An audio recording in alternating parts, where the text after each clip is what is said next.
Bismillahirrahmanirrahim. Assalamualaikum warahmatullahi wabarakatuh. Alhamdulillahi rabbil alamin. Assalatu wassalamu ala asrofil anbiya'i wal mursalin wa ala alihi washabihi ajmain. Amma ba'du. Hadirin yang berbahagia dimanapun Anda berada, marilah pertama-tama kita panjatkan puji syukur kehadirat Allah Subhanahu wa Ta'ala yang telah memberikan kita nikmat kesehatan dan iman. Salawat serta salam tidak lupa pula kita hanturkan kepada junjungan Nabiullah Shallallahu Alaihi Wasallam yang telah membawa kita dari zaman kegelapan hingga zaman yang terang benderang yang saat ini kita rasakan. Hadirin yang berbahagia, izinkanlah saya untuk membawakan kultum yang berjudul tentang memahami makna istidraj sebagai bentuk nikmat atau musibah. Kita ketahui bahwa istidraj tidak jauh dari sebuah peristiwa-peristiwa yang sekitar kita, yang kita alami sendiri maupun orang lain. Kita pahami makna terlebih dahulu, di mana adalah istidraj kenikmatan yang diberikan oleh Allah Subhanahu wa Ta'ala tanpa melalui keimanan dan syariat yang dikerjakan. Ketika seseorang diberikan nikmat berupa rezeki yang melimpah, kesenangan hidup, kesehatan yang terus-menerus, panjang umur, dan sebagainya, namun dengan nikmat tersebut dia semakin jauh dari Allah Subhanahu wa Ta'ala, maka bisa jadi itulah istidraj yang akan semakin mendekatkan mereka kepada azabnya.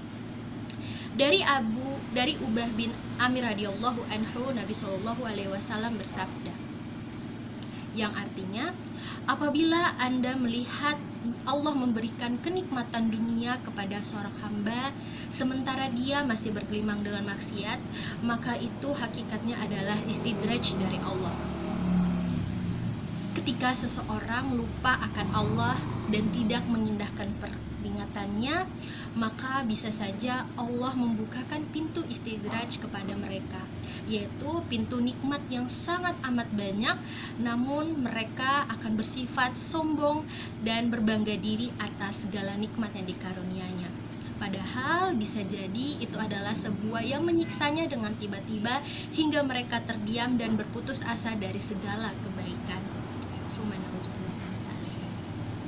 Kita mungkin melihat orang kafir atau ahli maksiat ketika dia sangat jauh dari Allah Subhanahu wa Ta'ala, namun malah mereka memiliki harta yang banyak. Bisa contohnya adalah ketika seseorang membuat persugihan atau meminta persugihan kepada dukun agar dia menjadi kaya, dia menjadi orang yang berlimpah ruah hartanya, tanpa melakukan pekerjaan, tanpa melakukan usaha, tanpa melakukan sabar, itu adalah sebuah nikmat yang berujung istidraj. Dan bisa jadi itu nikmat yang bersembunyi di balik kata musibah.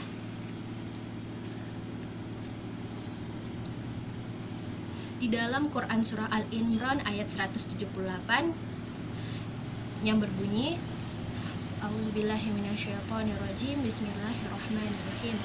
Wala yasbannal ladzina kafaru annama numli lahum khairul linafsihum innama numli lahum liyazdadu bil itsma walahum adzabum muhin. Yang artinya, dan janganlah sekali-kali orang kafir menyangka bahwa pemberian tangguh kami kepada mereka adalah lebih baik bagi mereka. Sesungguhnya kami memberi tangguh kepada mereka hanyalah supaya bertambah-tambah dosa, dan bagi mereka azab yang menghinakan. Quran surah Al-Imran ayat 178. Dari penjelasan makna tadi, kita menarik kesimpulan dari ciri-ciri istidraj. Yang pertama adalah ibadah kita semakin turun, namun kesenangan makin melimpah. Ibnu Athaillah berkata, hendaklah engkau takut jika selalu mendapat karunia Allah sementara engkau tetap dalam perbuatan maksiat kepadanya. Jangan sampai karunia itu semata-mata istidraj oleh Allah Subhanahu wa Ta'ala. Yang kedua, kita melakukan maksiat tapi malah makin banyak kesenangan. Ali bin Abi Thalib radhiyallahu anhu berkata, hai anak Adam, ingat dan waspadalah bila kau lihat Tuhanmu terus-menerus melimpahkan nikmat atas dirimu sementara engkau terus melakukan maksiat, kepadanya. Contohnya, di kalangan remaja banyak sekali yang kita lihat tentang perihal jodoh. Ada yang berpacaran 6 tahun, 10 tahun, bahkan 12 tahun, bahkan lebih lama dari itu.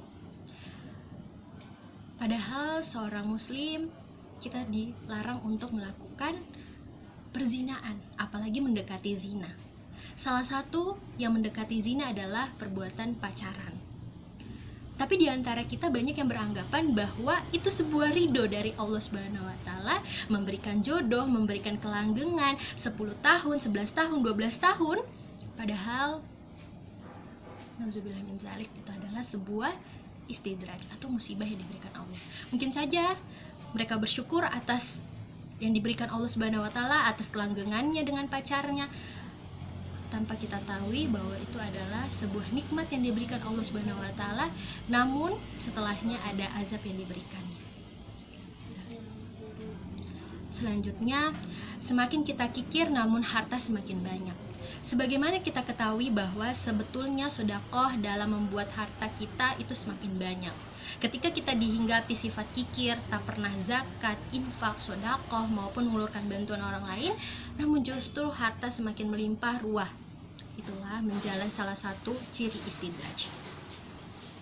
Yang keempat adalah jarang sakit.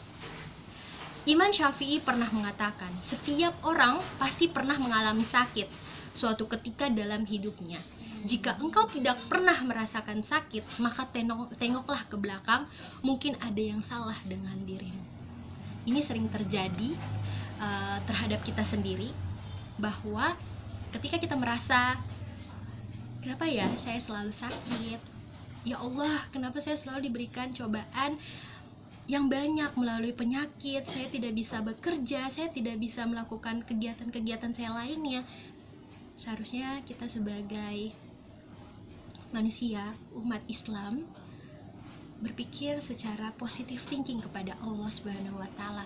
Mungkin saja itu adalah salah satu penggugur dosa kita. Mungkin saja itu adalah pengingat kita agar semakin kita dekat sama Allah Subhanahu wa taala. Begitu banyak hal-hal positif yang diberikan Allah Subhanahu wa taala jika kita menerimanya dengan baik. Sebagaimana diceritakan pula bahwa Fir'aun adalah orang yang tidak pernah merasakan sakit. Contoh besarnya adalah Raja Fir'aun, yang kita kenal bahwa dia salah satu raja yang paling murka balasannya dari Allah Subhanahu wa taala. Bahkan bersin pun dia tidak pernah, dan itulah yang membawa dia semakin bersombong diri. Dan sebagai kesimpulan, marilah kita senantiasa berkaca, apakah nikmat yang selama ini kita dapatkan adalah benar-benar nikmat dari Allah yang membuat kita semakin dekat dengannya, atau justru istidraj yang akan membawa kita menuju azab dari Allah Subhanahu wa taala. Mari kita merenungkan diri, berpikir positif kepada Allah Subhanahu wa taala, melakukan dan menikmati segala proses hidup agar kita menjadi yang lebih baik dan bisa dekat kepadanya. Mungkin itu saja kolam dari saya. Wabillahi taufik walhidayah. Wassalamualaikum warahmatullahi wabarakatuh.